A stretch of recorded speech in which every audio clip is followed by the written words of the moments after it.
दोस्तों, आपने नवरात्र के बारे में तो सुना ही होगा। साल में 2 बार आने वाले नवरात्र पहले चैत्र मास में, फिर अश्विन मास में मनाए जाते हैं। इन्हें प्रकट नवरात्र कहा जाता है। लेकिन इसके अलावा भी 2 बार और नवरात्र आते हैं, जिन्हें गुप्त नवरात्र कहा जाता है। इन गुप्त नवरात्रों में किसकी पूजा होती है? माता के प्रकट नवरात्रों से ये किस तरह अलग हैं? आज इसी का खुलासा द कर्मा करने जा रहा है। गुप्त नवरात्रों का पूरा रहस्य बताने से पहले आपसे निवेदन रहेगा कि आप हमारे चैनल को सब्सक्राइब जरूर करें।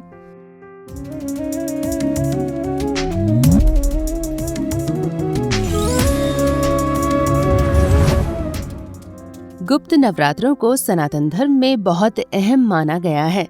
ये नवरात्रे माघ मास के महीने में आते हैं। छिपे होने के कारण इन्हें गुप्त नवरात्र कहा जाता है। गुप्त नवरात्रों का विधान और पूजा विधि बहुत ही कम लोगों को पता है। इनको मनाने का विधान सनातन धर्म के देवी भागवत और शिव महापुराण जैसे ग्रंथों में मिलता है।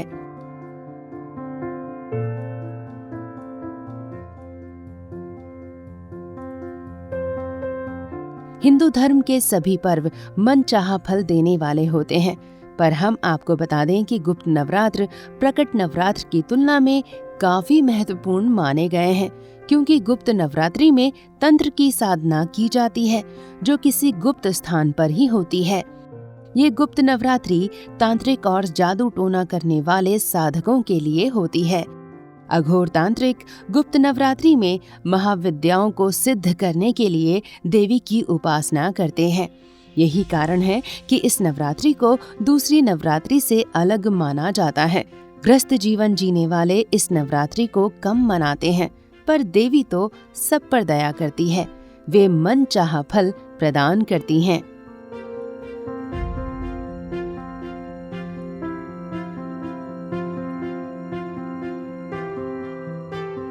सनातन धर्म ग्रंथों में श्रृंगी ऋषि ने गुप्त नवरात्रों के बारे में बताया है कि जिस प्रकार हम सब वासंतिक नवरात्रों में भगवान विष्णु की उपासना करते हैं और शारदीय नवरात्रों में देवी शक्ति की 9 देवियों की पूजा करते हैं, उसी प्रकार गुप्त नवरात्रि में 10 महाविद्याओं का पाठ होता है। यदि कोई सभी विधियों से देवी की उपासना करे तो उस मनुष्य का जीवन धन वैभव से परिपूर्ण हो जाता है।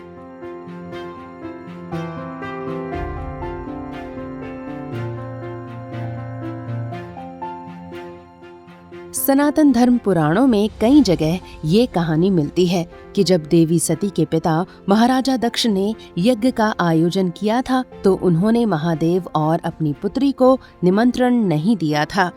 तब माता सती को अत्यधिक क्रोध उत्पन्न हुआ, जिसके कारण माता सती ने स्वयं को एक भयानक रूप में परिवर्तित करके महाकाली का अवतार ले लिया, जिसे देख भगवान शिव भागने लगे। अपने पति को डरा हुआ जानकर माता सती उन्हें रोकने लगी, तो शिव जिस दिशा में गए उस दिशा में माँ का एक अन्य रूप प्रकट होकर उन्हें रोकने लगा। इस प्रकार 10 दिशाओं में माँ ने वे 10 रूप लिए थे। वे ही 10 महाविद्याएं कहलाईं। उसके बाद हारकर शिव जी सती के सामने आ खड़े हुए और माता सती से पूछा, कौन है ये? सती ने बताया, ये मेरे 10 रूप हैं। आपके सामने खड़ी कृष्ण रंग की काली है, आपके ऊपर नीले रंग की तारा है, पश्चिम में छिन्नमस्ता, बाएं भुवनेश्वरी, पीठ के पीछे बगलामुखी, पूर्व दक्षिण में धूमावती, दक्षिण पश्चिम में त्रिपुर सुंदरी, पश्चिम उत्तर में मातंगी तथा उत्तर पूर्व में षोडशी हैं। और मैं खुद भैरवी रूप में अभयदान करने के लिए आपके सामने खड़ी हूँ। यही 10 महाविद्या अर्थात 10 शक्ति हैं।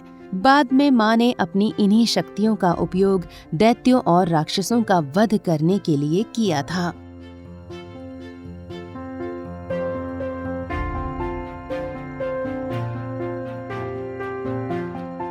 शिव महापुराण के दूसरे खंड के उमा संहिता की एक कथा के अनुसार, जब रुरु के पुत्र दुर्गम ने खूब तपस्या करके ब्रह्मा जी से चारों वेदों को प्राप्त कर लिया और सभी जीवों को परेशान करने लगा, जिसके कारण धरती पर न कहीं दान होता था न कोई पुण्य कर्म, जिससे देवता भी परेशान हो गए। तीनों लोकों में हाहाकार मच गया। सभी लोग भूख प्यास से दुखी हो गए। तब मनुष्यों के इस कष्ट को देवताओं से भी देखा नहीं गया। तब वे देवी योगमाया की शरण में गए और उनकी आराधना करने लगे। देवताओं के दीन वचनों को सुनकर कृपामयी देवी भगवती ने अपना अनंत नेत्रों वाला स्वरूप दिखाया। देवों और मनुष्यों को दुखी देखकर करुणा भरे नेत्रों वाली माता व्याकुल होकर 9 दिन और 9 रात्रि तक रोती रहीं। तब माँ ने देवताओं से पूछा कि किस प्रकार मैं तुम्हारा हित करूं। दूसरी तरफ दुर्गम राक्षस ने चारों तरफ से अमरावती को घेर लिया। ये सब देखकर माँ पार्वती ने देवों की रक्षा के लिए अमरावती पुरी को एक तेज कवच से सुरक्षित कर दिया और खुद कवच से बाहर आ गईं। उस वक्त राक्षसों ने उन पर भी आक्रमण कर दिया। इसी बीच देवी माँ के शरीर से मनोहर रूप वाली 10 महाविद्या शस्त्र के साथ प्रकट हुई और दुर्गम का संहार कर चारों वेद देवताओं को लौटा दिए। तो देखा आपने, 10 महाविद्याओं का पूजन कितना लाभकारी होता है और इनको प्रसन्न करने के लिए गुप्त नवरात्रों से बेहतर समय कोई और नहीं होता।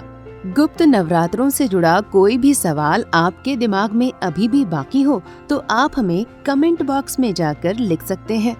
वीडियो पसंद आने पर इसे लाइक व शेयर जरूर करें। जय माता दी।